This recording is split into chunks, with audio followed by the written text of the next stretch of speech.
Hello दोस्तों, तो आज हम लोग देखने वाले हैं सामान्य विज्ञान जो जीएस जनरल साइंस 2025 एग्जाम आपका उत्पाद सिपाही या आप झारखंड जेएसएस जेपीएससी या झारखंड पुलिस या झारखंड अन्य किसी चीज़ का भी एग्जाम देते हैं तो उसके लिए पेपर 3 में ये क्वेश्चन साइंस से आपका क्वेश्चन बनता है जिसमें से 20 अति एमसीक्यू टाइप का क्वेश्चन आता है। आप झारखंड का कोई भी एग्जाम दीजिएगा जिसमें से 20 क्वेश्चन आएगा और आज का प्रैक्टिस होने वाला है 13। इससे पिछले 12 कंप्लीट हो गया, तो जो नहीं देखे हैं उसको देख लीजिएगा। चलिए, तो उत्पाद सिपाही के लिए पहला प्रश्न करते हैं साइंस का। उष्मा का एसआई मात्रा क्या है? पहला है जूल है, न्यूटन है, केल्विन है या कैलोरी है। चलिए बताइए।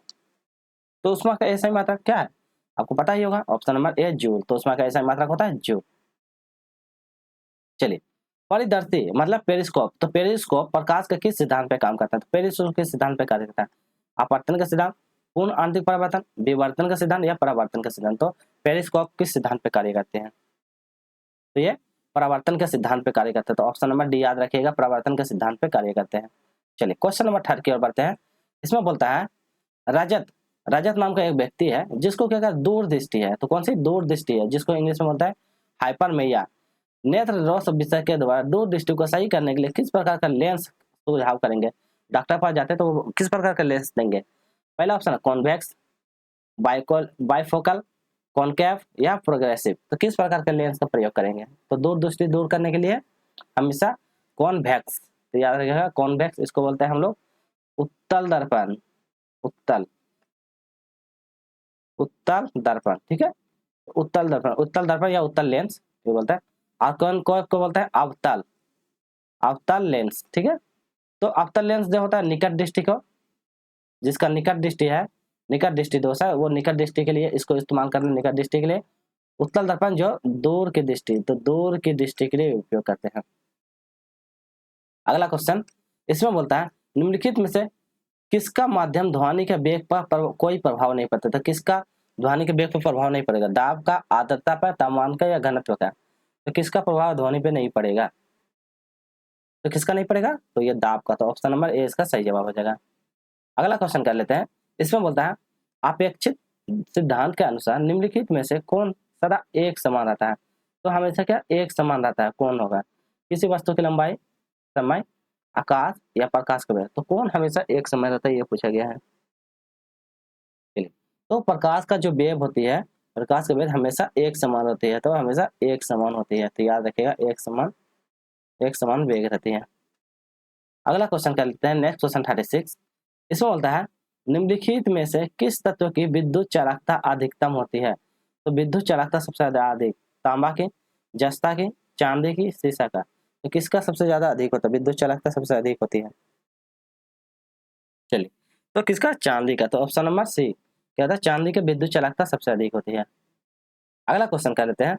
जब किसी वस्तु को पृथ्वी से चांद पर ले जाया था, कोई वस्तु है जब पृथ्वी से हम उसको चांद पे ले जाते हैं तो क्या होगा? द्रव्यमान बदल जाता है परंतु भार उतना ही रहेगा। भार बदल जाता है परंतु द्रव्यमान उतना रहेगा। भार और द्रव्यमान दोनों बदल जाते हैं, भार और द्रव्यमान एक समान होते हैं। चलिए बताइए क्या होगा इसका सही जवाब? तो क्या कहते हैं? उसका भार बदल, वेट जो होता है उसका वेट बदल जाता है परंतु द्रव्यमान में कोई अंतर नहीं होता है। द्रव्यमान जितना है वो सेम रहता है। क्यों? क्योंकि पृथ्वी का जो भाग आता है ये मनुष्य का भाग से 1/6 है। तो याद रखिएगा 1/6, ठीक है। चलिए, यदि आप 60 केजी का वस्तु, 60 केजी व्यक्ति को जब मतलब आसमान में ले जाते हैं तो उनकी वेट कितना हो जाएगा? घट के 10 केजी हो जाएगा। तो उसका वेट में परिवर्तन हो जाता है, तो भार बदल जाएगा। चलिए, नेक्स्ट क्वेश्चन। निम्नलिखित में से कौन न्यूक्लियन नहीं है? तो न्यूक्लियन नहीं पूछा है।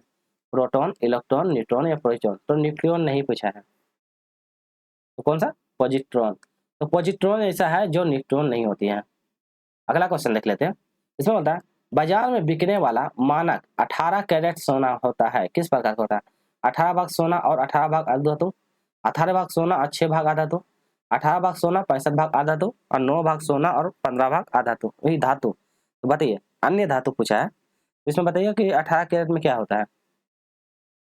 तो 18 कैरेट में 18 भाग तो सोना रहेगा और 6 भाग जो होता है ये धातु का रहता है। तो 18 भाग सोना और 6 भाग, तो कितना हो जाएगा? 24। चलिए, तो इसी को बोलता है 24 कैरेट का सोना। गहरे समुद्र में गोताखोर के समय कि गोताखोर ऑक्सीजन और कौन सी गैस का मिश्रण का उपयोग करते हैं? तो गोताखोर कौन सी ऑक्सीजन और कौन सी गैस का मिश्रण का प्रयोग करते हैं?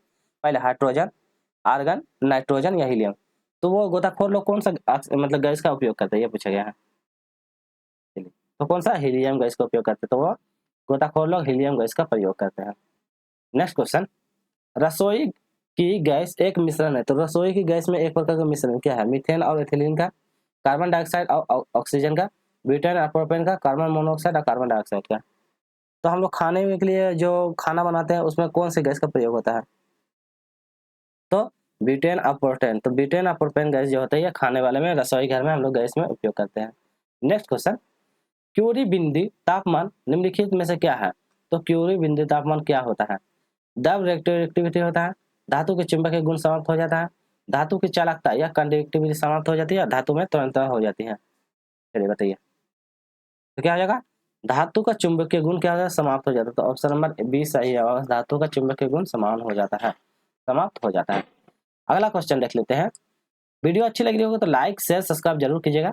खट्टे स्वाद के लिए कोशिका जीवा को किस भाग में होता है, तो कोशिका जीवा किस भाग में होता है, अगले भाग में, पिछले भाग में, पार्श्व भाग में या मध्य भाग में। तो किस भाग में होता है, ये पार्श्व भाग में होता है। तो याद रखिएगा पार्श्व भाग में होता है खट्टे के लिए पार्श्व। तो पार्श्व जो भाग है तो उससे आप क्या कहते हैं, खट्टे का महसूस कर सकते हैं, ये पूछा गया है क्वेश्चन। नेक्स्ट क्वेश्चन कहते हैं, फलों की मधुर मीठा स्वाद किसके कारण होता है, तो फल में मधुर और मीठा कारण कौन, फल मीठा क्यों होता है, ये पूछा जाता है। लैक्टोज के कारण, फ्रक्टोज के कारण, माल्टोज के कारण, रिबोज के कारण। तो क्या रहता है उसके अंदर मौजूद, तो फलों में क्या रहता है, फ्रक्टोज रहता है। तो फ्रक्टोज जो रहता है उसमें मीठा करने में बहुत ज्यादा उपयोग करता है। नेक्स्ट, मानव शरीर में रक्त की अपर्याप्त आपूर्ति कहते हैं, तो आप अपर्याप्त आपूर्ति को क्या कहते हैं, इस्कीमिया, हाइपरमिया, हाइपोस्टोमी या हेमोरेज। तो अपात इस्कीमिया, तो इसका ऑप्शन नंबर ए हो जाएगा, इस्कीमिया कहते हैं। अगला क्वेश्चन देख लेते हैं, जानवरों की एक जाति द्वारा उसी जाति के अन्य सदस्यों को आकर्षित करने के लिए मोचित किए जाने वाले रासायनिक द्रव्य। तो एक जाति से अन्य जाति को मोचित किए जाने वाले रासायनिक द्रव्य बताना है।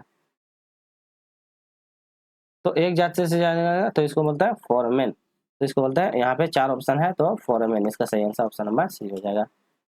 नेक्स्ट क्वेश्चन, निम्नलिखित में से किसे आनुवंशिकी का जनक, आनुवंशिक के जनक किसे कहते हैं, डार्विन को, मेंडलीव को, लेमार्ड को या डेब्रिक को। तो आनुवंशिकी के जनक है मेंडलीव। तो मेंडले को आनुवंशिकी का जनक भी कहा जाता है।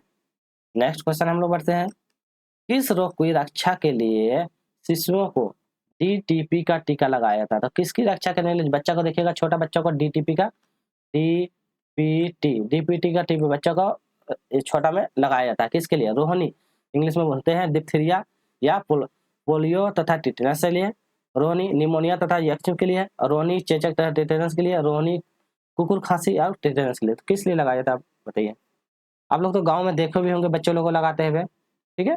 तो रोहिणी कुकुर खांसी और टिटेनस के लिए, रोहिणी कुकुर खांसी और टिटेनस के लिए। चलिए, तो इस प्रकार के शिशुओं को डीपीटी का टीका किसके लिए, रोहिणी कुकुर खांसी और टिटेनस से के लिए लगाया जाता है, रोहिणी कुकुर खांसी और टिटेनस के लिए। नेक्स्ट क्वेश्चन अगला है, हमारी छोड़ी हुई सांस, हम जो मतलब सांस छोड़ते हैं उससे कार्बन डाइऑक्साइड की मात्रा लगभग कितनी होती है, तो हम जो सांस छोड़ते हैं तो उसमें कार्बन डाइऑक्साइड की मात्रा कितनी होती है पूछा, 4%, 12%, 8% या 16%। तो कितने प्रतिशत, तो कार्बन डाइऑक्साइड हम लोग बहुत कम मात्रा में 4% होते हैं। आज का अंतिम प्रश्न देख लेते हैं, पके हुए अंगूर में, तो पका हुआ जो अंगूर खाते हैं तो उसमें किस प्रकार का आता है, फ्रक्टोज, सुक्रोज, गैल्टोज या ग्लूकोज। तो पके हुए अंगूर में क्या था, ग्लूकोज की मात्रा होती है। तो ऑप्शन नंबर डी, पका हुआ अंगूर खाइएगा तो एकदम एनर्जी आ जाएगा, ग्लूकोज। ठीक है, तो आज के लिए इतना ही रखते हैं। वीडियो अच्छी लगी तो लाइक कीजिएगा, ज़्यादा से ज़्यादा शेयर कीजिएगा, और जो नए हैं चैनल को सब्सक्राइब कीजिएगा ताकि आपको उत्पाद से संबंधित साइंस का सारा